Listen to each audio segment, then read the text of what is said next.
At the same time పిల్లలో భర్తో అత్తింటివారో అమ్మవాళ్ళో సిబ్లింగ్సో ఫ్రెండ్సో మనల్ని అర్థం చేసుకోవాలని అస్సలు అనుకోవద్దు.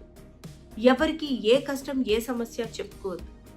వాళ్ళు ఇంకా ఎంత పెద్ద సమస్యల్లో ఉన్నారో నీకు తెలియదు. అంచేత నీ కష్టం నీ సమస్య నీతో నువ్వే మాట్లాడి తీర్చుకో. 30s 35s వచ్చినప్పుడు మన హెల్త్ కూడా చాలా ఇంపార్టెంట్ అని ఆలోచించుకో.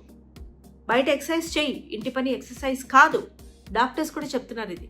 ఒక అరగంట వాకింగ్తో మొదలుపెట్టు. అలసిపోతావా? ఓ 2-3 రోజులు రెస్ట్ తీసుకో. ఇంట్లో పని డివైడ్ చేయి. చెప్పు, నేను బిజీగా ఉన్నాను, నేను కూడా బిజీగా ఉంటాను, చిన్న చిన్న పనులు నువ్వు కూడా చెయ్యి అని చెప్పు. అందరినీ ప్యాంపర్ చేయాల్సిన అవసరం లేదు. అందరి ఈగోలని ఫీడ్ చేయాల్సిన అవసరం అంతకంటా లేదు.